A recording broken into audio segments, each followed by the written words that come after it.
আমি given equation যদি লিখি, গিভেন ইকুয়েশন তাহলে লিখব x log 10x minus 1.2 is equal to 0।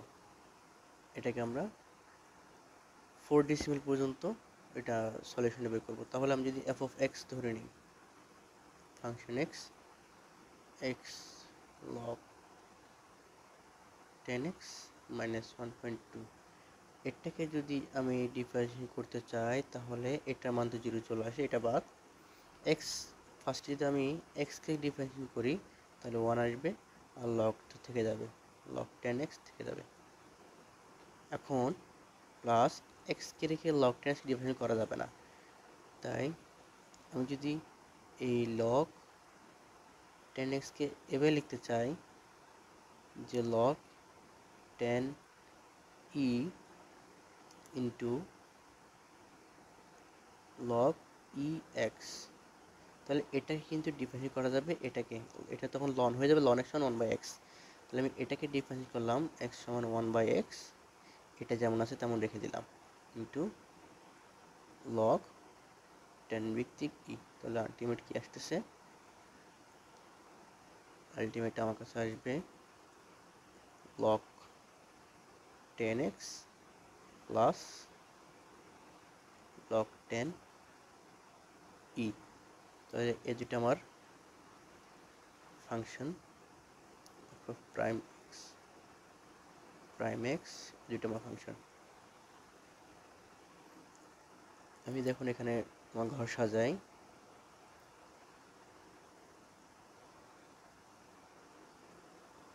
xn function of xn এর value, function of prime xn এর ভ্যালু, এরপর xn প্লাস 1।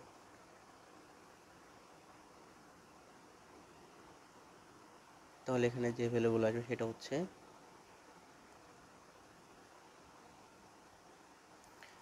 ফার্স্টে যদি xn এর মান 3 বসাই তাহলে আমার f of xn এর মান 0.2313, 0.2313 এবং f of prime xn এর মান আসবে 0.913। তাহলে x plus n মান ফর্মুলা যদি আমি বসাই, f of xn minus function of xn by function prime of xn, তাহলে আসবে 2.7462। তাহলে এটা যদি আমি xn এ বসাই 2.7462, এটা যদি আমি ফাংশনে বসাই xn এ বসাই তাহলে আমার f of xn এর মান আসবে 0.0048 এবং f of x prime এর মান আসবে 0.8729। আলটিমেট xn প্লাস 1 আমার মান আসবে 2.7407। এরপর আমি যদি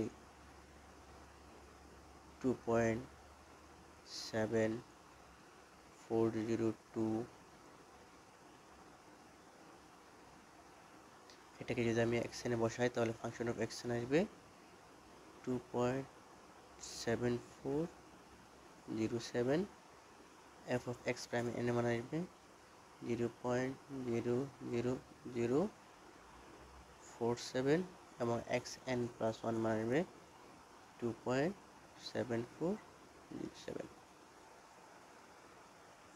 এটা আমি যদি আস্তে আস্তে প্রত্যেকটা করে এখানে করতে করতে যেখানে গিয়ে আমার দশমিকের পরে 3টা ভ্যালু সেম আসবে সেটা আমাদের হবে